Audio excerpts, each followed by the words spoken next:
अभिवादन स्वीकार कीजिए ब्रजेश मिश्रा का और आप देखना शुरू कर चुके हैं द डिबेट। बहनों भाइयों, उत्तर प्रदेश की राजनीति में यहाँ का उपचुनाव इस बार बहुत बड़ी प्रतिष्ठा का प्रश्न बना हुआ है। ये इस बार बहुत ही आमने सामने का और डायरेक्ट मुकाबला है और मुद्दों से इतर हमले बड़ी तेज हो रहे हैं। आज फिर उत्तर प्रदेश में प्रचार के दौरान मुख्यमंत्री योगी आदित्यनाथ ने समाजवादी पार्टी पर बहुत ही गंभीर आरोप लगाए और कहा जहां भी समाजवादी पार्टी का झंडा और नेता दिखता है लड़कियां घर में छिप जाती हैं, निकलती नहीं, डर जाती हैं, घबरा जाती हैं। अभी बटों के कटों के चल रहा था, तब तक अब ये नया आया है, तो इसका जवाब भी अखिलेश यादव ने दिया। और बहनों भाइयों, इस बार का चुनाव मैं जैसा कि कह रहा हूँ कि बिल्कुल डायरेक्ट है और आमने सामने का है और बहुत ही दिलचस्प है। सभी 9 सीटों पर मान के चलिए कि योगी आदित्यनाथ बीजेपी की तरफ से लड़ रहे हैं और सभी 9 सीटों पर अखिलेश यादव लड़ रहे हैं। मुकाबला इस बार दोनों ने अपनी प्रतिष्ठा और इज्जत से जोड़ रखा है। आज चर्चा हम ताज़ा आए इस बयान और इसको लेकर उठे विवाद पर चर्चा करेंगे। बहनों भाइयों, आज जब मुजफ्फरनगर में राष्ट्रीय लोकदल के अध्यक्ष और भारत सरकार में मंत्री जयंत चौधरी मंच पर मौजूद थे, तब मुख्यमंत्री योगी आदित्यनाथ ने फिर समाजवादी पार्टी को घेरने की कोशिश की और उन्होंने गंभीर आरोप लगाए। इस बार महिलाओं और बेटियों की सुरक्षा से जुड़ा मुद्दा उठाया उन्होंने और ये कहा कि 2017 के पहले की स्थितियां बिल्कुल अलग थीं और अब हम आपको सेफ्टी और सिक्योरिटी दे रहे हैं। उसी में उन्होंने ये मुद्दा उठाया कि जहां सपा का झंडा और नेता दिखा तो वहां लड़कियां घबरा कर घर के भीतर हो जाती हैं, डर जाती हैं, घबरा जाती हैं। अखिलेश यादव ने तत्काल से पहले इसका जवाब भी दिया। कहा जो लोग खुद डर गए हैं वही नकारात्मक बातें कर रहे हैं और 9 की 9 हारेंगे। प्रत्याशी भले ही आरएलडी ने मीरापुर से दिया हो, लेकिन इज्जत बीजेपी की दांव पे लगी हुई है, लिहाजा कोई कोर कसर कोई बाकी छोड़ना नहीं चाहता। वरना इतने व्यस्त शेड्यूल के बावजूद आज मुख्यमंत्री ने 1 या 2 नहीं 3 रैलियां की हैं और समाजवादी पार्टी के अध्यक्ष ने अभी गाजियाबाद की रैली की, लेकिन इस बार सरप्राइजिंगली शिवपाल यादव उधर से कमान संभाले हुए हैं, सीट सीट का दौरा कर रहे हैं, कैडर के भीतर उत्साह भर रहे हैं और शिवपाल यादव अपनी हर तरह की टैक्टिक्स के लिए जाने जाते हैं। मंच से वो धमका भी दे रहे हैं, डरा भी देते हैं और कार्यकर्ताओं को मोबिलाइज भी कर रहे हैं। ये उनकी स्टाइल है काम करने की, जो उन्होंने नेताजी के टाइम से अडॉप्ट की हुई। पर एक्चुअली जनता के मन में बहनों भाइयों क्या चल रहा है? इस बार जितने भी पब्लिक ओपिनियन शोज करिए, जितने भी लोगों के बीच जाइए, इस बार का मतदाता पहले से ज़्यादा जागरूक हो गया है और पत्रकारों के सामने तो खुलने को बिल्कुल तैयार नहीं है। कैमरा खुलते ही वो जो बोल रहा होता है और जो वोट कर रहा होता है उसमें बड़ा अंतर आ गया है। ये एक बिहेवियरल चेंज आया है। अब हर कोई अवेयर हो गया है। अब जनता क्या है, माइक देख के बात करती है और ये देखती है कि वो पत्रकार सुनना क्या चाहता है। ये एक बड़ी तब्दीली आई है ये तब्दीली मुझे लास्ट पार्लियामेंट्री इलेक्शन से ज़्यादा दिख रही है। तो मुद्दे के तौर पर क्या है? मुद्दा भारतीय जनता पार्टी के एकदम क्लियर है। Law and order, governance and hard Hindutva का फार्मूला। समाजवादी पार्टी आरक्षण, संविधान, भ्रष्टाचार, जातिवाद, इस पर सरकार को घेरने की कोशिश। पर इन सब के इतर बहनों भाइयों, उपचुनाव में कंप्लीटली किसी भी आप क्षेत्र में देखें, जातिगत समीकरण ही सबसे बड़ा कारक होता है किसी की जीत और हार में। और दोनों ने अधिकांश पर दांव पिछड़े और दलित कम्युनिटी पे लगाया हुआ है, क्योंकि यही वो कम्युनिटी तय करेगी कि इधर बीजेपी जीत रही है या फिर समाजवादी पार्टी। इज्जत इसलिए दांव पे लगी है क्योंकि 4 जून के जो परिणाम आए हैं वो बीजेपी के लिए बेहतर नहीं थे, बल्कि खतरे का संकेत थे कि अगर यही स्थिति रही तो 27 में बहुत मेजर लॉस बीजेपी को होगा। लिहाजा इस चुनाव में अगर परसेप्शन बदलने में बीजेपी कामयाब हुई तो वेल एंड गुड उसके लिए, नहीं तो समाजवादी पार्टी और विपक्ष के दूसरे दल बीजेपी पर हावी होने में 1 मिनट का भी वक्त नहीं गंवाएंगे। मैं चाहता हूं कि आप कुछ स्टेटमेंट सुन लें आज के, फिर हम इस पर चर्चा को आगे बढ़ाएंगे। जहां दिखे सपाई वहां बिटिया घबराई, कि जहां दिखे सपाई वहां बिटिया घबराई।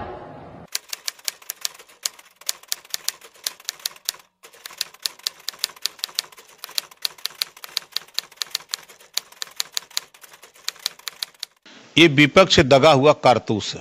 और सपा के ही नेता बोले थे कि बच्चों से गलतियां हो जाती हैं। इस नाते जो मुख्यमंत्री जी ने कहा वो सही कहा। नारे लगाए जा रहे हैं, कटोगे तो बटोगे। कितना ही घृणात्मक नारा है ये, कितना नकारात्मक नारा है जो बहुत ही निंदनीय, बहुत घृणित है। दूसरी तरफ इंडिया गठबंधन का नारा हमेशा रहा है रोजगार, जनता की बहबूदी, महंगाई का कम होना, देश का विकास, इन दोनों के बीच में लड़ाई है।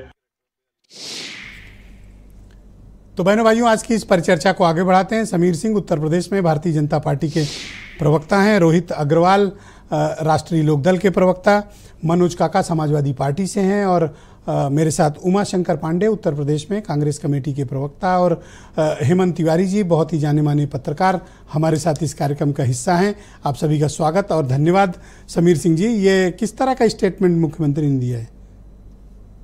देखिए ब्रजेश जी, आज माननीय मुख्यमंत्री जी उपचुनाव को लेके पश्चिमी उत्तर प्रदेश के सीटों पर दौरे में थे, सभा कर रहे थे और ये बात पहले भी कही गई है। माननीय मुख्यमंत्री जी 2017 में माननीय योगी जी जब मुख्यमंत्री बने थे तो उन्होंने अपनी प्राथमिकताएं दर्ज की थी और कहा था कि उत्तर प्रदेश के अंदर कानून का राज होगा, उत्तर प्रदेश के अंदर विकास होगा, उत्तर प्रदेश का हम नौजवानों को रोजगार देंगे, नौजवानों के रोजगारों पर कोई डकैती नहीं डालेगा, कोई चोरी नहीं करेगा और हम उत्तर प्रदेश को उत्तम प्रदेश बनाना चाहते हैं। उस रास्ते पर हमने रास्ता तय किया और अपने सहयोगी दलों के साथ मिलके हम 2017 जीते, 19 जीते, 22 जीते और 22 में बड़े बहुमत के साथ इतिहास रचने का काम किया हमने और हम बड़े बहुमत के साथ दोबारा माननीय योगी जी ने सरकार बनाई। और जो बात कही है उन्होंने वो सत्य होती है, इस नाते सत्य होती है। ब्रजेश जी, आप देखिए देश के इतिहास में पहली बार ऐसा हुआ, जो अभी माननीय ओम प्रकाश जी कह रहे थे राजभर जी, कि कभी समाजवादी पार्टी के नेता ने यह कहा, बयान दिया कि बच्चों से गलती हो जाती है। बलात्कारियों का बचाने का जो सिलसिला है वो समाजवादी पार्टी का पुराना हथकंडा है। मुलायम सिंह जी ने कहा कि बच्चों से गलतियां हो जाती है और अखिलेश यादव ने 2 घटनाओं पर, अयोध्या में जब एक निषाद बच्ची के साथ बलात्कार हुआ और कन्नौज में उनके करीबी नवाब सिंह यादव बलात्कार में फंसे तो उन्होंने किसकी मांग की? डीएनए जांच की मांग की। ये इतिहास की बड़ी शर्मनाक घटना है कि कोई उत्तर प्रदेश जैसे बड़े राज्य का मुख्यमंत्री रहा हो, समाजवादी पार्टी जैसे पार्टी का राष्ट्रीय अध्यक्ष हो और बलात्कारियों को बचाने के लिए डीएनए जांच की मांग करते हों। हमें लगता है कि इससे ज़्यादा उत्तर प्रदेश के लिए और उत्तर प्रदेश की जनता के लिए चिंताजनक बात नहीं हो सकती है। और तो आज और किन कोर इश्यूज को लेके आप इस उपचुनाव में जा रहे हैं? भारतीय जनता पार्टी सिर्फ समाजवादी पार्टी के डरवाकर आप वोट चाहिए या आपने कुछ नहीं, किया भी? हमने तो कभी समाजवादी पार्टी के डरवाने और हम क्या उनको समझे ब्रजेश जी, मैं 3 बार कह चुका हूं। कुल जरजम्मा समाजवादी पार्टी का इतिहास देखिए ना। 93 में तिकड़म से मायावती के साथ गठबंधन करके सरकार बना लिए। उसके पहले चौधरी चरण सिंह जी की पार्टी को तोड़ के मुलायम सिंह जी ने एक बार मुख्यमंत्री बना लिया, अपनी सरकार बना ली थोड़े दिनों के लिए और मुख्यमंत्री रहते हुए मुलायम सिंह ने कहा कि हम कार सेवकों पर गोली चलाए हैं, आगे भी चलाएंगे। जो इस देश की आत्मा है हिंदुत्व, जो इस देश की सांस्कृतिक राष्ट्रवाद की आत्मा है, उसको जिन्होंने रौंदा था वो बार बार ये कहते थे कि हम कार सेवकों पर गोली चलाएंगे, हम अयोध्या में मंदिर नहीं बनने देंगे और उसको आगे बढ़ाएंगे। तो आप कब, मतलब मुलायम सिंह जी बड़े गलत आदमी थे, से 2012 काफी गलत आदमी थे मुलायम सिंह। 2012 से 2017 समीर सिंह ब्रजेश जी, देखिए गलत कौन था कौन सही था आपके हिसाब से तो बहुत गलत आदमी थे। ये जनता तय करती है और अगर जनता ने न तय किया होता तो मुलायम सिंह जी 12 से 17 के बीच सिर्फ बहुमत मिला था। 93 में भी बहुमत नहीं था। सबसे बड़ा दल भारतीय जनता पार्टी थी, कल्याण सिंह के नेतृत्व में था। बसपा और सपा के गठबंधन के बाद सरकार बनी थी। मेजॉरिटी गठबंधन की बाद में हुई थी। गठबंधन हुआ, समाजवादी पार्टी बहुमत में आई थी। नहीं, गठबंधन बहुमत में था। अकेले उनके पास 217 सीटें थी। गठबंधन बहुमत में था। मैं 148 पर था, अकेले उनके पास नहीं थी, बसपा और सपा मिला के थी। मैं वही कह रहा हूं कि सपा बसपा के गठबंधन को जो बहुमत मिला था उस सरकार का हश्र क्या हुआ। दूसरा आपने कहा कि मुलायम सिंह जी ने क्या किया, बस दो शब्द और उस गठबंधन का हश्र क्या हुआ। कुछ सवाल है। समाजवादी पार्टी के गुंडे मायावती जी को गेस्ट हाउस में बंद करके उनकी हत्या करने का प्रयास किया और वो गठबंधन टूट गया। किसी भी चुनी हुई सरकार में सहयोगी दल के नेता का ये हश्र हमें नहीं लगता कि इतिहास में कहीं किसी राज्य में हुआ होगा। ओके, अब मुलायम सिंह जी के प्रति आपने जो धारणा प्रकट की, लेकिन एक्चुअल जो आप एक्ट करके दिखाते हैं और एक्चुअल जो आपकी पार्टी करती है वो बिल्कुल डिफरेंट है। मैं 2 उदाहरण के साथ ये बात कहना चाहता हूँ। जब मुलायम सिंह जी की मृत्यु हुई उस वक्त आपकी पार्टी का हर नेता सपा वालों से पहले पहुंचकर सैफई में फूलमाला चढ़ा रहा था। पहली बात, अगर वो गलत थे तो आप क्यों गए, पहली विषय। दूसरा, आपकी ही पार्टी के नेतृत्व वाली दिल्ली की केंद्र सरकार ने 2nd highest civilian award Padma Vibhushan, इसके बाद भारत रत्न ही होता है, तो आपने क्यों दिया जब कारसेवकों की हत्या कराई? तो अब दोनों का जवाब सुन लीजिए। मुलायम सिंह यादव जी समाजवादी पार्टी के नेता थे, उत्तर प्रदेश के मुख्यमंत्री थे। हम असंस्कारित नहीं हैं, हम संस्कारित हैं। हम दल की मर्यादा और व्यक्ति की मर्यादा को समझते हैं। मुलायम सिंह जी मुख्यमंत्री थे, उनका देहांत हो गया, वो अस्वस्थ थे। तो जिस राम मंदिर आंदोलन के पुरोधा महंत योगी आदित्यनाथ जी ने चलाया था, वो उनके घर मिलने भी गए थे, उसको भी आप कोट कर सकते हैं। तो कारसेवकों की आत्माएं कराहती नहीं होंगी? नहीं, आपसे सवाल नहीं करती होंगी? ब्रजेश जी देखिए, वो इस उत्तर जिनका जिक्र आप मैंने क्या कहा, मैंने कहा कि मैं मानता हूं वो खराब थे, लेकिन अगर जनता का समर्थन जिस व्यक्ति को मिलता है, अगर वो मुख्यमंत्री बनता है, आपने तो कहा 4 बार तिकड़म से बने हैं, बहुमत की सरकार। आप ही तो कह रहे थे तिकड़म से बने हैं। नहीं, मैं कह रहा हूं तिकड़म से बने। कभी स्पष्ट बहुमत की सरकार, कभी स्पष्ट बहुमत की सरकार नहीं रही उनके पास। अखिलेश यादव को 12 से 17 मिला था। मैं ये कहना चाहता हूं कि देखिए, जो आपने पुरस्कार की बात कही, वो भारतीय जनता पार्टी कोई अपने दस्तखत से नहीं देती है। हर पुरस्कार का हमारे कोई, हम यश भारती थोड़ी बांट रहे थे। सिविलियन अवार्ड समझ रहे हैं? सुन लीजिए ब्रजेश जी, हम वही बता रहे हैं। हम कोई यश भारती थोड़ी बांट रहे थे कि एक सूची बना दे अपने घर घराने रिश्तेदार नातेदार का, सबको सरकारी पैसा दे दे। सर, सरकार भारतीय जनता पार्टी की सरकार में हमेशा कोई भी पुरस्कार, कोई भी अवार्ड पारदर्शी तरीके से एक कमेटी बनती है। इसका मतलब देश के लोगों, सरकार के हिसाब से देश के लोगों नहीं, जो लिखा था उसमें समाज के प्रति अप्रतिम योगदान, सर्वोच्च सेवा के लिए। जो तत्कालीन कमेटी रही होगी, उस कमेटी ने विचार किया, उसमें हम प्रश्न चिन्ह लगाने वाले, बहुत धन्यवाद सर, उसमें हम प्रश्न चिन्ह लगाने वाले। लेकिन मैं 20 सेकंड में अपनी बात खत्म कर दूं, 20 सेकंड में ब्रजेश जी अपनी बात खत्म कर दूं। लेकिन मैं ये फिर दोहरा रहा हूं कि उत्तर प्रदेश की समाजवादी पार्टी की सरकार बलात्कारियों के साथ रही है, बलात्कारियों के साथ है, गुंडों के साथ रही है, गुंडों के साथ है, उसकी आत्मा तड़पती है अगर वो गुंडों और बलात्कारियों बहुत बहुत धन्यवाद। मनोज काका समाजवादी पार्टी के प्रवक्ता हमारे साथ मौजूद है। मनोज जी, स्वागत आपका। और मैं आपसे जानना चाहता हूं कि अभी तक तो बटोगे कटोगे चल रहा था, अब आपकी पार्टी के ऊपर सीधा और बिल्कुल डायरेक्ट अटैक आया है आज, आपने सुना? जी जी बिल्कुल। अरे हम आपके पास उसका क्या जवाब? बहुत गौर से इत्मीनान से सुनते हैं बयानों को। अभी बटोगे कटोगे पे थोड़ा शुरू करते हैं। योगी जी असल में जो उत्तर प्रदेश के मुख्यमंत्री हैं, आपके माध्यम से पूरा देश ये जाने कि उत्तर प्रदेश में उनकी एक छवि जो पहले थी, उन पर 19 मुकदमे थे, कमोबेश गुंडों वाली ही छवि थी। चूंकि एक साधारण व्यक्ति पर अटेम्प्ट टू मर्डर से लेकर के और तांडव और बलवा के मुकदमे तो नहीं ले सकते। और वो उत्तर प्रदेश के पहले मुख्यमंत्री गोविंद बल्लभ पंत थे, जिस उत्तर प्रदेश के मुख्यमंत्री कभी चरण सिंह जी थे, उत्तर प्रदेश के मुख्यमंत्री श्रद्धेय पद्म विभूषण नेताजी थे, उस उत्तर प्रदेश में एक ऐसा मुख्यमंत्री पदासीन हुए, हालांकि वो 17 के चुनाव से पहले नहीं थे, जिन पर 19 मुकदमे रहे।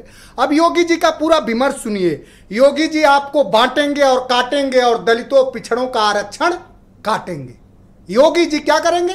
आपको बांटेंगे, काटेंगे, दलितों और पिछड़ों का 69,000 शिक्षक भर्ती में आरक्षण काटेंगे और अपने स्वजातियों को यूनिवर्सिटी से लेकर के और सरकारी नौकरियों से लेकर के, शिक्षा से लेकर, ठेका से लेकर सब कुछ अपना बांटेंगे। ये योगी आदित्यनाथ का विमर्श है। तो उस विमर्श को समझता मैं भारतीय जनता पार्टी से बहुत शालीनता से जानना चाहूंगा।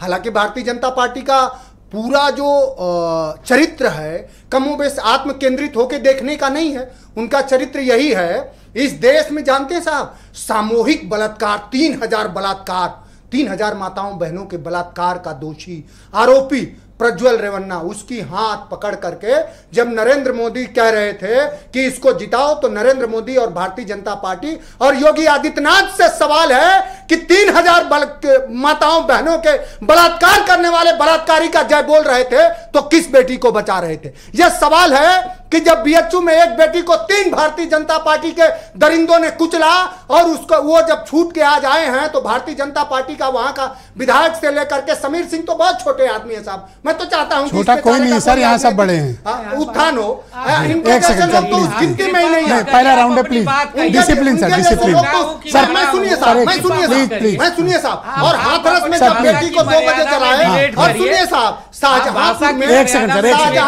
शाहजहांपुर में एक मालिश अरे मैं खुद ही बोल दिया आपके लिए। एक छात्रा एक बेटी के साथ बर्बरता हुई और भारतीय जनता पार्टी के दुष्कर्मियों, दुराचारियों ने उस बर्बर को, उस बलात्कारी को सजा देने के बजाय जो पीड़ित बेटी थी उसी को जेल में। अच्छा, ऐसा हो नहीं रहा कि आप इन दिनों बीजेपी के ही एजेंडे में ट्रैप हो रहे हैं? वो एक मुद्दा उठाते हैं, आप उसके पीछे दौड़ते हैं, वो खत्म होता, अब उन्होंने ये वाला ला दिया, झंडा और बेटी वाला। नहीं देखिए, चूंकि आपके इशूज कहाँ गए? नहीं, हमारे इशू तो वही हैं। हमने पूछा तो कि आपको बांटेंगे, काटेंगे और दलितों पिछड़ों का आरक्षण नहीं बांटेंगे, किसानों का खाद नहीं बांटेंगे, आपके ही चैनल ने चलाया है। ये सब जो बुनियादी सवाल है, असल में जो पूरा उनका जो कार्यकाल रहा है ना, उनका कार्यकाल दरबारियों से घिरा है। उनके 8 साल में एक भी योगी आदित्यनाथ जी अपना कोई कार्य बताने के लिए सक्षम नहीं है, क्योंकि कोई काम वो कर नहीं पाए। अब पूरा जो विकासात्मक कार्य है वो माननीय अखिलेश यादव जी का है, चाहे लैपटॉप का है, चाहे वो तो 19 जीत लिए, 22 जीत लिए, हाँ 24 अलग बात है कि लूज कर गए। अरे अभी वर्तमान पे आइए ना, वर्तमान पे आइए। अब उनके पास कुछ बताने को है नहीं। जिस तरह से भारतीय जनता पार्टी के जो सांस्कृतिक प्रतिष्ठा और सांस्कृतिक राष्ट्रवाद की बात करते हैं, वो सावरकर से जब पूज्य गांधी ने कहा कि आओ लड़ते हैं तो कहे नहीं। अच्छा, एक सवाल जो पराधीनता से भी कोई बुराई नहीं। एक सवाल लीजिए, मैंने समीर सिंह जी से भी वो बात पूछी थी जी। ये आप लोगों का क्या रिश्ता है? मतलब टीवी पे इतनी हेट दिखती है, लेकिन पर्सनलाइज्ड रिलेशन में या गवर्नमेंट टू गवर्नमेंट रिलेशन में एकदम आप लोग अलग चरित्र के व्यक्ति दिखते हैं। या तो हम कंफ्यूज हैं या फिर जनता को कंफ्यूज किया जा रहा है। ये पद्म विभूषण भी ग्रहण कर रहे हो। देखिए साहब, पद्म विभूषण समीर सिंह जी को थोड़ा पढ़ना लिखना चाहिए। हालांकि फ्रिंज एलिमेंट है, ये लंपट है, इसको हिंदी में कैसी भाषा? हम नहीं कह रहे हैं, बीजेपी कहती है। बीजेपी अपने प्रवक्ताओं को फ्रिंज एलिमेंट कहती है, हम साहब नहीं कहते। आपको ऐसी भाषा नहीं अपने साथी प्रवक्ता का सम्मान व्यक्तिगत तौर पर हमें लगता है कि जो बदतमीज होता है वो ऐसी भाषा ना बोलो, गलत है ये। हम नहीं, असल में इनका संस्कार खुद ही गलत कर रहे हो। आप इस तरह के शब्द क्यों बोलते हो? हम नहीं कह रहे हैं, एक दूसरे का सम्मान रखिए। सम्मान, ये बीजेपी आप कंप्लीट करिए। जब समीर सिंह को यही पता नहीं है वो बदतमीजी जो है इस देश का, इस तरह की भाषा क्यों बोलते हैं? जो कौन बता सकता है? धन्यवाद। दूसरा सर्वोच्च नागरिक सम्मान और पद्म इस देश में जिसको भी भारत रत्न दिया गया, बहुत धन्यवाद आपका, उससे पहले पद्म बहुत शुक्रिया। रोहित अग्रवाल को लाया जाए। हो सकता है सर, आप लोग थोड़ा इत्मीनान रखो। धन्यवाद रोहित अग्रवाल, धन्यवाद सर, आप धन्यवाद सर, धन्यवाद, थैंक यू, थैंक यू, और उस व्यक्ति के सामने बहुत शुक्रिया, धन्यवाद। बीजेपी खड़ी नहीं हो पाई, बहुत शुक्रिया। और आप नाम ले लेते हैं। रोहित अग्रवाल जी, मुझे आप बताइए कि भले वहां पर आपका प्रत्याशी हो, लेकिन मैं देख रहा हूं कि दम तो पूरा बीजेपी लगा रही है। गठबंधन का मतलब क्या होता है ब्रिजेश जी? गठबंधन का तो धर्म यही होता है ना कि एक दूसरे के लिए कंधे से कंधा मिला के खड़े रहें, ईमानदारी से एक दूसरे को निपटाने की कोशिश ना करें। जिस तरीके से समाजवादी पार्टी ने कांग्रेस को निपटा दिया उत्तर प्रदेश के अंदर, आखिरी दिन तक पार्टी इन वेटिंग रखा और आखिरी दिन उनको ठेंगा दिखा दिया। तो गठबंधन का धर्म यही होता है कि एक दूसरे के लिए पूरक बने और राष्ट्रीय लोकदल के हर कार्यकर्ता 9 की 9 सीटों पे भारतीय जनता पार्टी के कैंडिडेट्स को, एनडीए के कैंडिडेट्स को लड़ाने का काम कर रहे हैं और भारतीय जनता पार्टी 9 की 9 सीटों पे तो आरएलडी बीजेपी प्रचार पूरक है, कर मतलब? हाँ जी, हाँ, आरएलडी बिल्कुल पूरक है, इसमें कोई शक है? अगर हमारा गठबंधन है भारतीय जनता पार्टी के साथ तो एक दूसरे के पूरक हैं। हेमंत जी को शक हो सकता है, मुझे क्यों होगा? हाँ नहीं ब्रिजेश जी, आप तो देखिए, एक बात आपको समझनी पड़ेगी कि आज जनता परेशान है। जो विपक्ष के अंदर विदेशी डीएनए वाली प्रॉब्लम है ना, कि अंग्रेजी में कुछ बोलो तो इनको समझ में आती है बात, हिंदी में बोलो इनकी दिक्कत हो जाती है। अच्छा, ये बताइए कैसे? अगर हम देखें कि पिछले, जहां तक मेरे बचपन से लेके और आज तक मैं यूथ इंडिया जितना देख रहा हूं, उस तक जो पढ़ाया जा रहा है वो क्या पढ़ाया जा रहा है? United we stand, divided we fall. और बच्चे बच्चे को घर में सिखाते हैं, बेटा united we stand, divided we fall. उसी को हिंदी में बोल दिया, क्या बटोगे तो कटोगे। भैया दर्द होना शुरू हो गया, पता नहीं कहां से दर्द निकल रहा है, कहां से दर्द निकल रहा है। आरएलडी एक्सेप्ट करती है, बटोगे कटोगे, united we stand, divided we fall. इसको तो बचपन से घर के बच्चों को पढ़ाते हैं। क्या किसके घर में, बता दीजिए मुझे, इस पैनल में बैठे हुए जितने वरिष्ठ ये प्रवक्तागण हैं, इन्होंने किसने अपने बच्चे को यह नहीं पढ़ाया कि यूनाइटेड वी स्टैंड और डिवाइडेड वी फॉल। और हमको लगता है कांग्रेस के प्रवक्ता हमारे वरिष्ठ बैठे हैं तो अध्यापक हैं, तो स्वयं आपको बता देंगे। तो इसमें आपको समस्या कहां पे आती है, मुझे समझ में ही नहीं आता है। और रही बात गुंडागर्दी और बेटियों के डरने की, तो वो तो देखिए आपके व्यवहार दिखा देते हैं। अभी आपके डिबेट के अंदर तीसरे नंबर पे आप मेरे पास आए हैं, तो ये तो जनता तय करेगी कि भैया समाजवादी पार्टी के प्रवक्ता ने कौन सी भाषा का प्रयोग किया है और भारतीय जनता पार्टी के प्रवक्ता ने कौन सी भाषा का प्रयोग किया और राष्ट्रीय लोकदल किस भाषा में बात कर रहा है। मुझे लगता है कि भाई कांग्रेस भी हमारी विपक्ष है, हमने कभी इनके लिए इस तरीके की भाषा का प्रयोग नहीं किया। अच्छा। कि भाई जहां पे कांग्रेस है वहां पे बिटिया डर जाएंगी। जैसे आज हो वैसे आपका इतिहास नहीं है। नहीं, हमारा इतिहास तो ब्रजेश जी, हमारा इतिहास भी स्वर्णिम है और हमारा भविष्य भी स्वर्णिम है, क्योंकि हम तो क्या मुद्दे चल रहे हैं बाई इलेक्शन, भोलेनाथ के। हाँ, क्या ही मुद्दे चल रहे हैं बाई इलेक्शन के अंदर? जो कानून व्यवस्था है, जो बेहतर कानून व्यवस्था है, जिसके अंदर कम से कम व्यापारी अपना सीना तान के अपने शटर को उठाता है, वो डरता नहीं है कि हमारे यहाँ डकैती पड़ेगी। जब युवा जब पढ़ के आता है तो उसको ये डर नहीं होता है कि हमको रोजगार की कमी होगी। उसको माननीय जयंत चौधरी जी द्वारा स्किल इंडिया के माध्यम से शिक्षित किया जाता है, उसको कहीं ना कहीं हुनर सिखाया जाता है, और जो नौकरी कर रहे हैं उनकी बेहतरी के लिए उनको हुनर सिखाया जाता है। माननीय जयंत चौधरी जी, स्किल इंडिया डिपार्टमेंट का काम यही है। ब्रिजेश जी, असल में समस्या ये विपक्ष वाले को सन्नाटा चाहिए। अब विपक्ष वाले पढ़ते ही नहीं है ना, समस्या ये बस सीधा पीटने का। 2014 से तो ये सीधा पीटने का काम कर। अच्छा, ये डिपार्टमेंट ही 2014 में मोदी जी लॉन्च किया था, तो अब ये भैया 2014 से इनको सीधा पीटने से तब तो ये समझे चौधरी साहब शिक्षित कर रहे हैं। हेमंत जी तो गूगल करने लगे। बहुत शुक्रिया, धन्यवाद रोहित। हम इस डिबेट को आगे बढ़ाएंगे। उमाशंकर पांडे मेरे साथ मौजूद हैं, उत्तर प्रदेश में कांग्रेस कमेटी के प्रवक्ता है। पांडे जी, स्वागत आपका। आप लोग तो वैसे ऑफिशियली चुनाव उत्तर प्रदेश में नहीं लड़ रहे हैं, पर मैं आपके नेताओं को एक्टिव होता देख रहा हूं, तो आप समाजवादी पार्टी को चुनाव लड़ा रहे हैं। मुद्दे क्या इस बार आपकी पार्टी महसूस कर रही है? देखिए ब्रजेश जी, एक तो मुद्दा है जो नफरत की राजनीति भारतीय जनता पार्टी सामने लाकर चुनाव जीतना चाहती है, उसको तोड़ना, और जनता के जो असली मुद्दे हैं, महंगाई, बेरोजगारी, भ्रष्टाचार, महिला सुरक्षा, उस पर चुनाव हो, ये कांग्रेस पार्टी लगातार ये कर रही है। आज आलू की कीमत कितनी है ब्रजेश जी? 40 रुपये, प्याज 50 रुपये, दाल 200, डीजल पेट्रोल एक बार दाम बढ़ा, दोबारा घटा ही नहीं। ये 40 रुपए की कीमत किसान को करते देंगे? ये जनता के असल मुद्दे हैं, और इन मुद्दों पर जनता का ध्यान ना जाए, इसलिए योगी जी और मोदी जी उसको भटकाने की बात कर रहे हैं। वाले मजाक उड़ा रहे हैं आलू किसान को।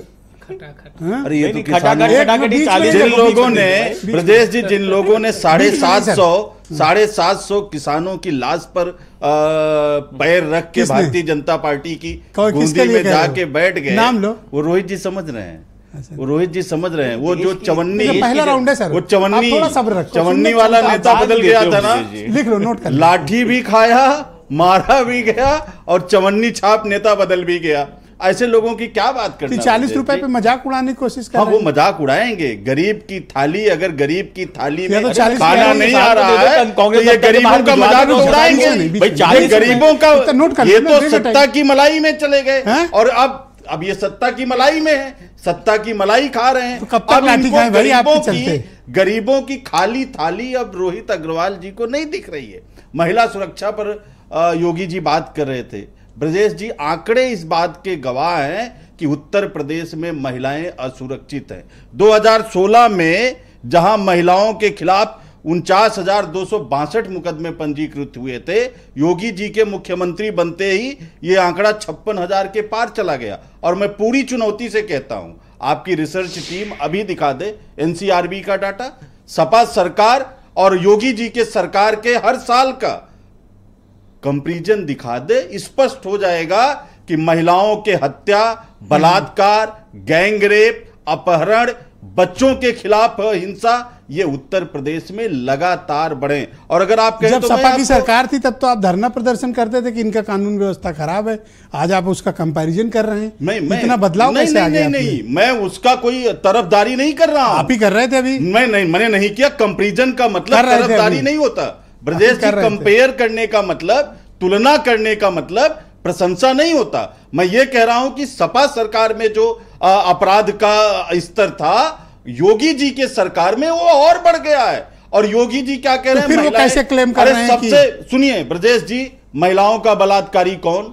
भारतीय जनता पार्टी का विधायक। महिलाओं से छेड़खानी करने वाला कौन? भारतीय जनता पार्टी का सांसद। दंगे करने वाला कौन? भारतीय जनता पार्टी का विधायक।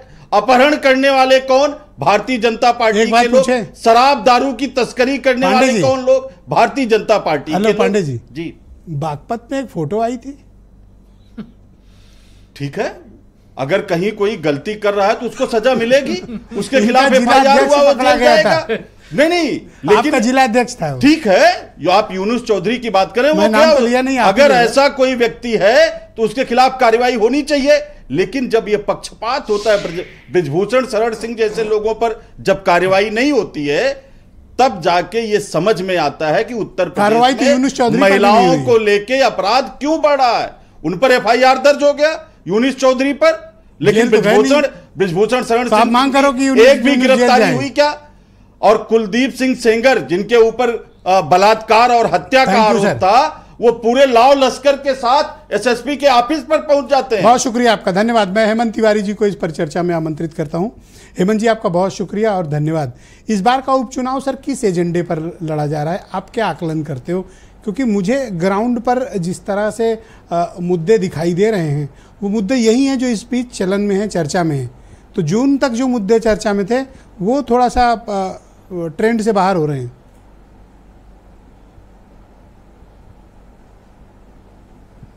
बिल्कुल सही आपका ऑब्जर्वेशन है। मुझे कुछ नया तो दिख नहीं रहा है जी। और मुझे लगता है कि मुद्दे कहाँ मैटर करते हैं। बोलिए, मैं सुन रहा हूँ, कंटिन्यू। तो एजेंडा मैटर करता है। और एजेंडा जी, असल में आवाज मुझे वापस आ रही है। हाँ, मैं ठीक करा रहा हूँ, आप बोलें जब तक। जी, तो मैं कह रहा था कि यह चुनाव, ये तो सही है कि सरकार के बनने बिगड़ने का कोई मतलब इससे नहीं होता इनके परिणामों से, लेकिन हाँ, मतलब बहुत बड़ा है। और इसीलिए सारे वार प्रतिवार किए जा रहे हैं। और उसमें वो भी वार जो इस वक्त बड़े चलन में है कि बटोगे तो कटोगे, बटोगे तो कटोगे। तो मुझे लगता है कि इस देश की राजनीति का एक ऐसा सूत्रवाक्य बन गया है जो धीरे धीरे इंटरनेशनली अपना एक स्पेस ले रहा है। और ऐसा जुमला है कि कुछ भी कर डाले विपक्ष, इसके इर्द गिर्द ही टहल रहा है। और ये ऐसा जुमला है, ऐसा वाक्य है जो बहुत जल्दी समाप्त नहीं होने वाला है। उसका कारण मैंने पहले भी आपसे, ग्राउंड पर ये बटोगे कटोगे कुछ इम्पैक्ट डाल रहा है या फिर सिर्फ मीडिया में सुर्खियों में? जरूर नहीं साहब, ये गांव-गांव में चर्चा में है और इसका असर दिख रहा है। ये लंबी दूरी का सूत्रवाक्य, ध्यान रखिएगा, भारतीय जनता पार्टी के लिए। क्योंकि मैं पुनः आपको बता दूं कि 2025 राष्ट्रीय स्वयंसेवक संघ के स्थापना का शताब्दी वर्ष है। और बृहत्तर हिंदुत्व, या जिसको हम लोग हार्ड हिंदुत्व कहते हैं, कट्टर हिंदुत्व कहते हैं, के साथ सांस्कृतिक राष्ट्रवाद उनकी थीम लाइन है। तो ऐसी सूरत में ये जान लीजिए कि जो 2024 में पीडीए का परिणाम आया, जो बहुत चिंताजनक था, उत्तर प्रदेश जैसे राज्य में जो भारतीय जनता पार्टी के लिए एक कमाऊ पूत की तरह 2014 के बाद से लगातार साबित होता रहा है, वहाँ जो डेफिसिट मिली, उस डेफिसिट को ख़त्म करने, और वही deficit finally Bharatiya Janata party की पूर्ण बहुमत पाने से कमी भी रह गई। ऐसी सूरत में ये बहुत सोचा समझा, बहुत प्लान तरीके से, बड़ी लंबी थीम पर यह वाक्य आया है। क्या मुख्यमंत्री ने जो ये पॉलिटिकल स्ट्रेटजी बटोगे कटोगी की अपनाई, ये पीडीए का जवाब है, आरक्षण और संविधान का जवाब है? बिल्कुल जवाब है, लेकिन स्ट्रेटजी में फर्क है। स्ट्रेटजी में फर्क यह है कि जातीय गोलबंदी उत्तर प्रदेश की सबसे बड़ी सच्चाई है।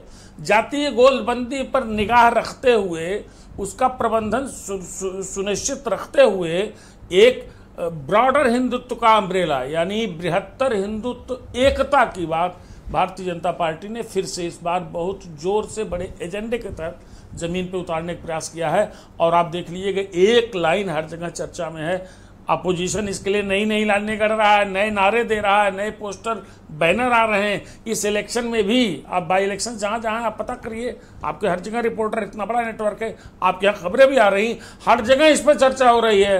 तो ये तो मान लीजिए कि पीडीए के 2024 के परिणामों की काट का यह एक सूत्रवाक्य है जो भारतीय जनता पार्टी ने दिया है, और मुझे लग रहा है कि उसकी स्ट्रेटजी जमीनी एक और सवाल है आपसे, फिलहाल ठीक जा रही है। राजनीतिक सवाल है कि पॉलिटिकली बैकवर्ड क्लास यानी बीसी और SC community, scheduled caste community, इनके बीच क्या माहौल है और इनके बीच कौन से इशूज हैं जो चर्चा में हैं, और क्या दोनों पॉलिटिकल पार्टी बहुत ज़्यादा डिपेंडेंट है बीसीज और एससी पे?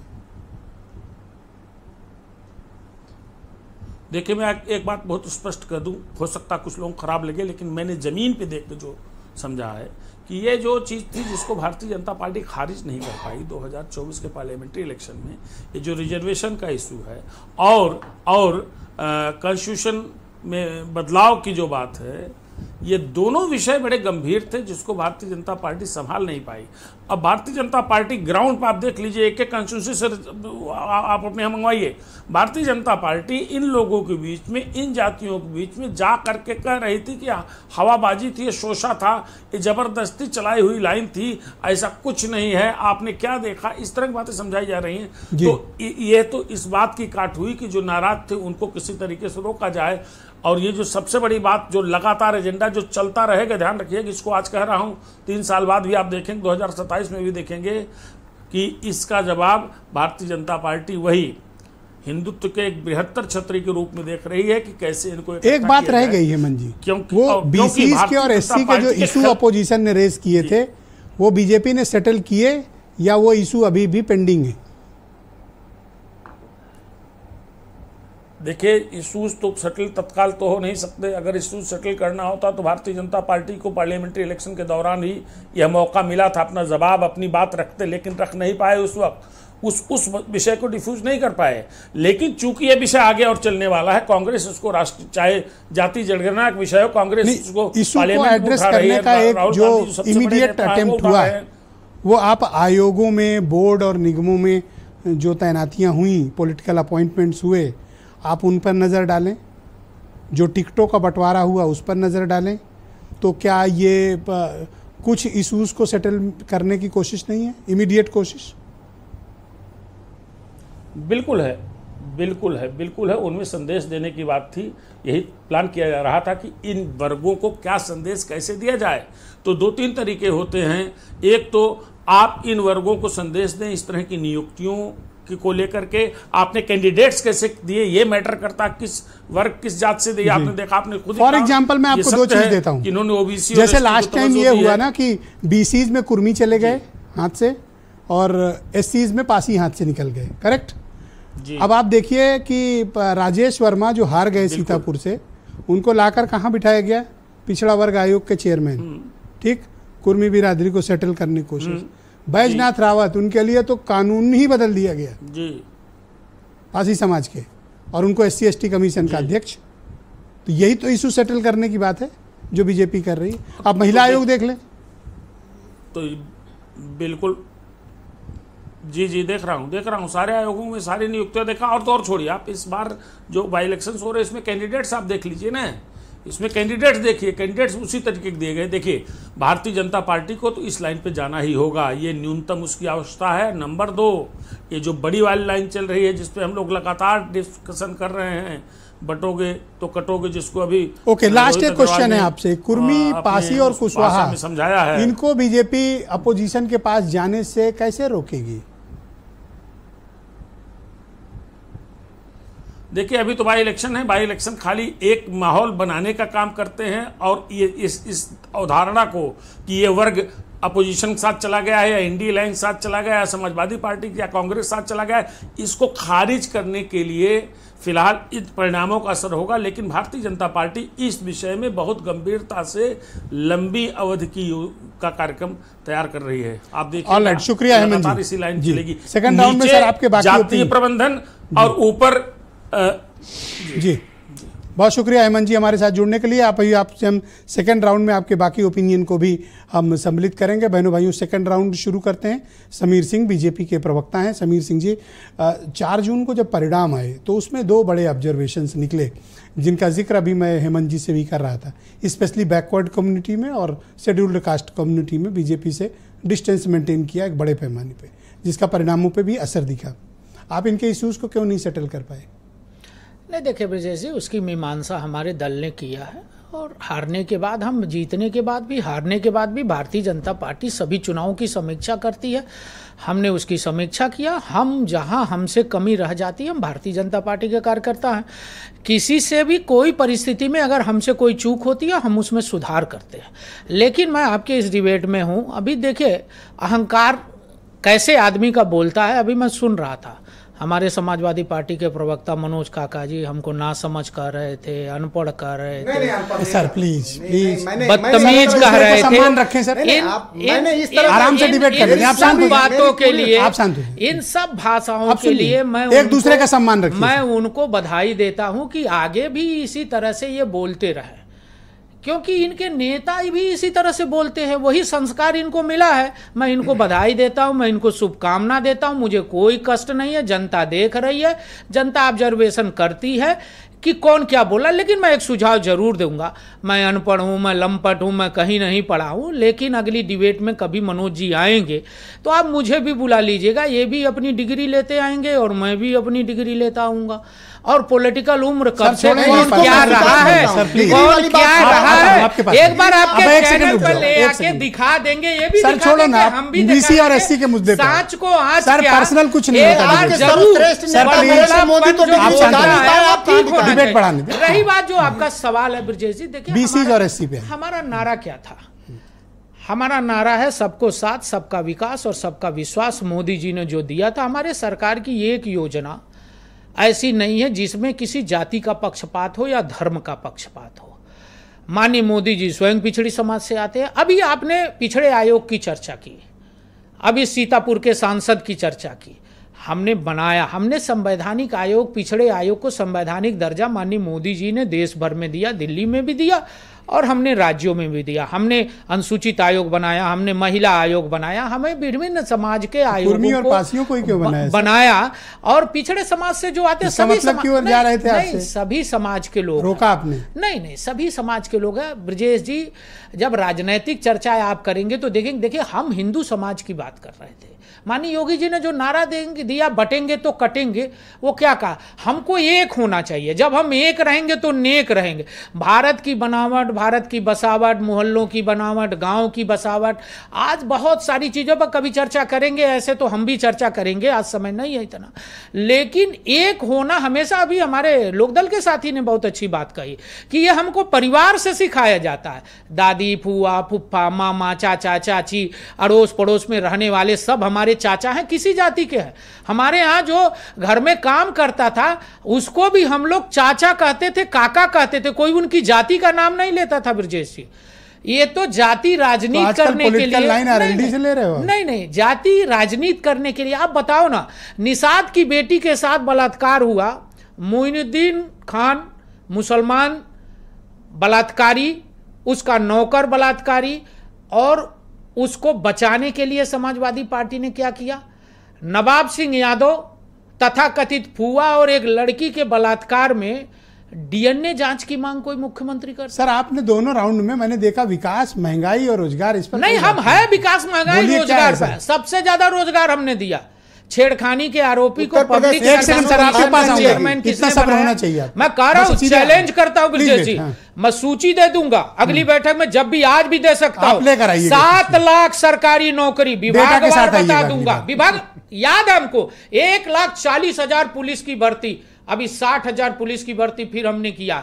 मैं पूछना चाहता हूं कोई भी सरकार समाजवादी पार्टी की बता दे कि उसने अपने सरकार में Thank you, sir. कितनी शुक्रिया, सरकारी धन्यवाद। नौकरी दी है। बहुत बहुत शुक्रिया। हम तो विकास Thank की you, बात sir. कर रहे हैं, हम Thank you. स्वास्थ्य की बात कर रहे हैं। Alright. बिजली कई जिले को धन्यवाद, मिलती sir. थी, 3 जिले को। अब त्योहारों पर last round बिजली में नहीं time बचा तो मिलती फिर थी आपको विजय बुलाऊंगा। जी, एक नहीं second रुक देते जाए। आप समय, Thank you. आप नहीं सर, बचेगा देते। तो मैं दे पूछ दूंगा। रहा हूँ त्योहारों पर बिजली 38 हो कौन गया, देता? already 38 हो गया। अयोध्या में ये Thank you, गोली sir. चला रहे थे, हम दीपावली मना रहे हैं। अरे सर मथुरा में हम मथुरा का विकास कर रहे हैं, ये जवाहर बाग कांड कर रहे थे। इनके एक यादव नेता ने गोली चला के पुलिस के द्विवेदी की हत्या कर दी। ये फर्क है, ये जनता जानती है और जनता भाजपा के साथ है, उत्तर प्रदेश में योगी जी के साथ है और विकास के मॉडल के साथ। यस, तो आपने भी विकास, रोजगार, महंगाई की तो कोई बात नहीं की, सिर्फ आरक्षण का मुद्दा उठाया आपने। मैं समझता हूं साहब कि पूरे देश में और दुनिया में, चूंकि अमेरिका सबसे समृद्ध मुल्क है, जो मान्यता है जो पृथ्वी पर लोग रहते हैं, उसमें भी लैपटॉप जो वितरण हुआ वो कोरोना के बाद हुआ, लेकिन उत्तर प्रदेश जैसे राज्य में 25 लाख लैपटॉप अखिलेश यादव जी ने अपने आगे भविष्य को समझ करके अपनी सरकार में बांट दिया था।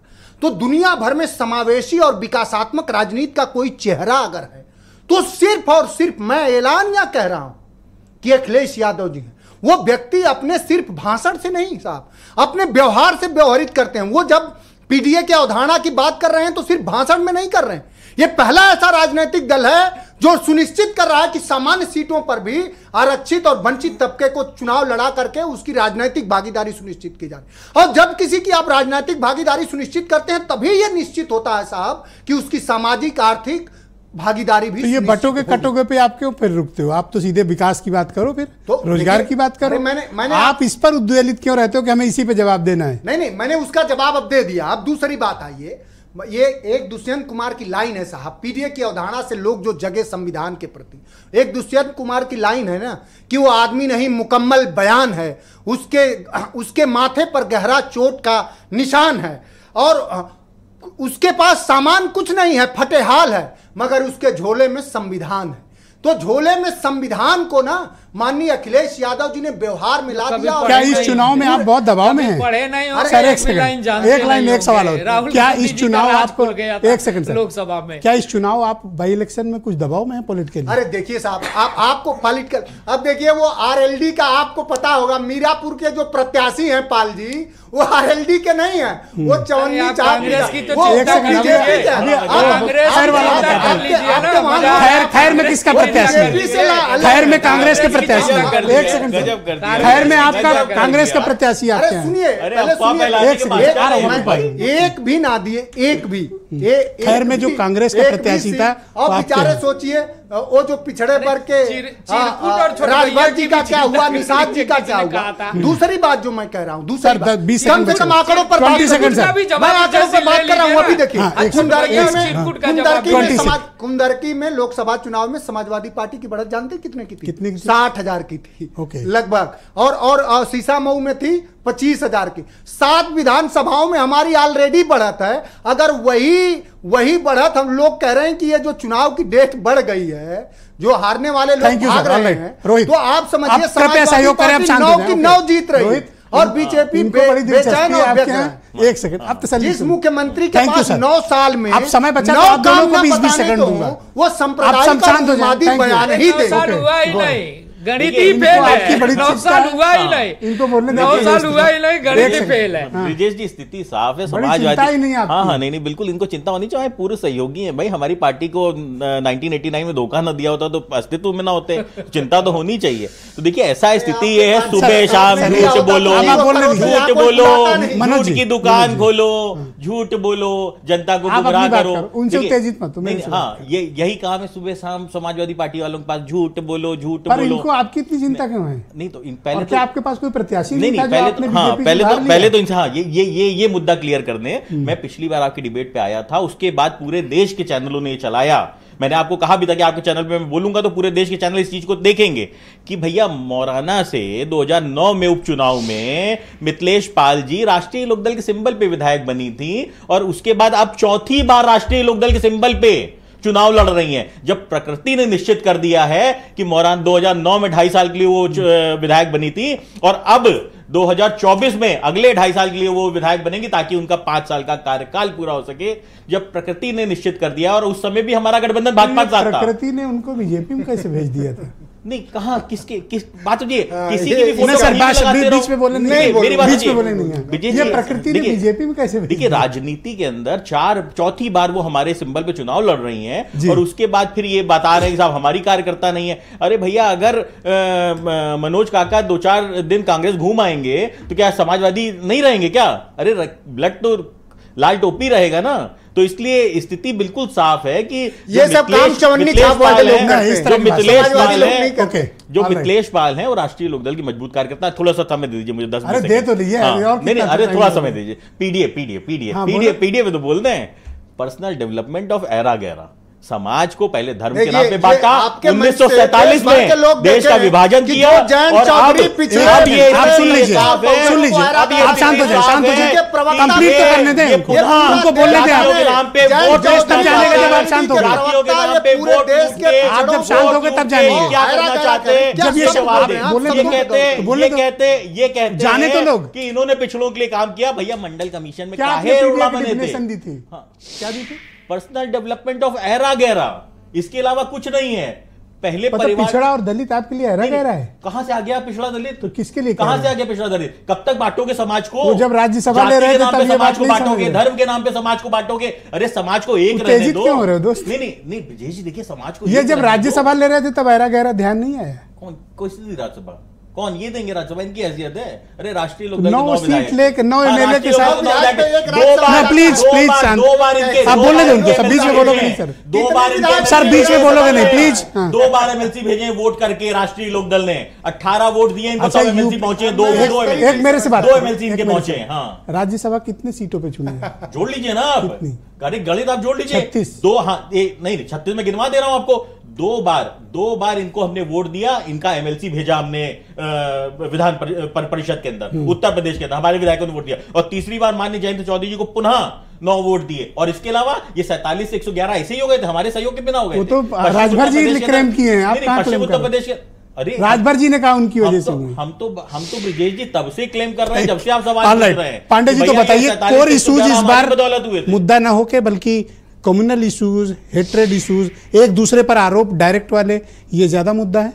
नहीं ब्रजेश जी, देखिए भारतीय जनता पार्टी कोशिश तो यही कर रही है। पहले भी तमाम चुनाव में भारतीय जनता पार्टी ने कम्युनल राजनीति से सत्ता हथियाने की कोशिश की, लेकिन वो अक्सर असफल रही। आपको सीट क्यों नहीं दी? अभी उत्तर प्रदेश में जो लोकसभा के चुनाव आपको सीट नहीं दी पांडे जी ने? नहीं, सीट की बात नहीं, देखिए वो तो हमारी सर बस समझदारी है। फिर आऊंगा 20 सेकंड। कभी हरियाणा में समाजवादी पार्टी कैंडिडेट नहीं लड़ाती, कभी हम उत्तर प्रदेश में नहीं लड़ाती। ये बीच में नहीं, ये यही है भारतीय।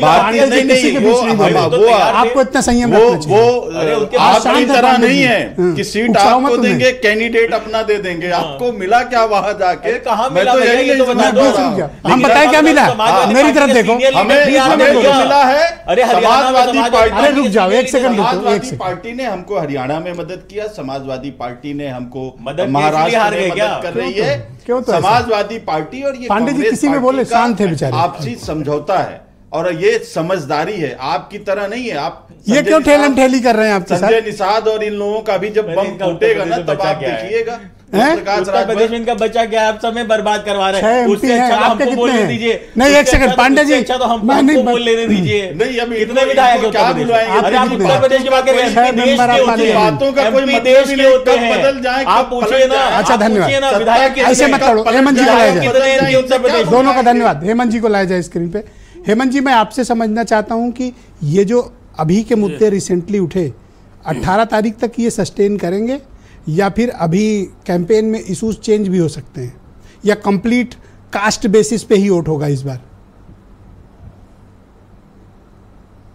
देखिए, कास्ट बेसिस तो एक ऐसा सच है, ऐसा प्रूवन ट्रुथ है जिसको कोई नकार नहीं सकता। कोई भी न तो इलेक्शन को समझने वाला, न राजनीति करने वाला, न बड़े बड़े दल, न उनके महारथी, न उनके थिंक टैंक। ये सबसे बड़ी सच्चाई है, इसमें कोई शक नहीं। लेकिन उसके बावजूद मेरा अपना मानना है, जितनी मुझे जानकारी है, लड़ाई तगड़ी है, लड़ाई मजबूत है और इसमें कोई शक नहीं है। तो मान के चलना चाहिए कि जो रिसेंट पास्ट का ट्रैक रिकॉर्ड आप देखेंगे, जो रिसेंट पास्ट में जो लोकसभा का चुनाव का परिणाम आप देखेंगे, तो उसमें तो अपोजिशन बड़ी सीट पर बैठा हुआ है। तो ये तो भारतीय जनता पार्टी की, मैं आपसे हेमंत जी वही कहूंगा, 3 कम्युनिटी के वोटिंग पैटर्न पे सर ध्यान रखिएगा, कुर्मी, कुशवाहा, पासी। नहीं, ये बड़ी चीज होगी। सुनिए, ये एक ऐसा ट्रायल है, ये एक ऐसा परीक्षण है, ये बाई इलेक्शंस 9 सीटों के, जो बहुत सी चीजें इंगित करेंगे और ऐसे विषय इंगित करेंगे, ऐसे इक्वेशन इंगित करेंगे जिनका संदेश आने वाले वक्त के परिणामों तक के लिए जाएगा। और सबसे बड़ी चीज क्या है कि साहब एक माहौल बनने का जो स्थिति आती है वो भी इससे तय होगी। इसीलिए दोनों की नाक का सवाल है। आप ये देखिएगा 4-5, 5-4 जिसके पक्ष में हुआ, आप देखिएगा उसका दावा आगे के लिए वो इसी को सेमीफाइनल मान लेंगे 2027 के पहले का। लेकिन यह चीज तो सुनिश्चित है। अच्छा, दूसरा ये बताओ कि जाट बटेगा या फिर आरएलडी बीजेपी के साथ जाएगा? मतलब जाट बटेगा, मैं समझा नहीं। बटेगा मतलब उधर जाएगा अपोजिशन के साथ, या फिर इनके साथ इंटैक्ट रहेगा बीजेपी और आरएलडी के साथ जाट कम्युनिटी? मीरापुर स्पेशली कुदरकी में भी कुछ है, जाट पिछली बार भी गाजियाबाद खैर में भी कुछ है जी, कुदरकी में भी कुछ है, कुदरकी में, खैर में अच्छे खासे हैं भाई, खैर में तो अच्छे खासे हैं। और खैर तो जाटों की सीट रही है, ज्ञानवती जी की सीट रही है, जो चरण सिंह जी की सुपुत्री रही है। वोटिंग पैटर्न उनका क्या होगा? ऐसा नहीं है, खैर में जाट हैं, जाट इस वक्त जो वोटिंग पैटर्न अभी तो फिलहाल जाट जो भी परिस्थिति जन्य दशाएं हैं उसमें आरएलडी से थोड़ा सा प्रसन्न नजर आ रहा है फिलहाल। जो लोग मीरापुर में हैं वहां जो बात होती है, जो संपर्क बीजेपी से क्यों नहीं खुश है सर? आरएलडी से खुश तो आप बता दिए, बीजेपी ने क्या गुनाह कर दिया? नहीं, जाट नहीं, बीजेपी ऐसा नहीं, बीजेपी के प्रति जाटों का अच्छा लगाव रहा है। ये पिछले चुनाव में हम लोगों ने देखा है। लेकिन 2024 के पार्लियामेंट्री इलेक्शन के परिणामों को देखने के बाद मुझे लगता है कि जाट कम्युनिटी इस बार ज्यादा चांसेस है कि वो रूलिंग पार्टी की ओर उसका थोड़ा सा समर्थन। बहुत शुक्रिया हेमंत जी, प्लीज हमारे साथ रहिएगा सर। लोगों ने प्रबंधन अब एक 20 सेकंड का राउंड शुरू करते हैं और सबसे आग्रह है कि 20 सेकंड दे रहा हूं, आप अपनी बात कहिएगा, फिर नेक्स्ट मैं प्रवक्ता की तरफ मूव करूंगा। फाइनल जो मन में बात फंसी है बोल लीजिए। Sameer Singh ji, go ahead. देखिए ब्रजेश जी, ये चुनाव उत्तर प्रदेश के विकास के, सुशासन के, कानून व्यवस्था के, और जो हमने काशी, मथुरा, अयोध्या, जो सांस्कृतिक राष्ट्रवाद को हमने बढ़ाया, जो उत्तर प्रदेश के अंदर हमने बिजली दी है, सड़क बनाई है, किसानों की खुशहाली की बात कही है। समाजवादी पार्टी की सरकार में 3 जिले में बिजली आती थी, त्योहारों पर बिजली नहीं मिलती थी, सरकारी पैसे से खजूर खाया जाता था।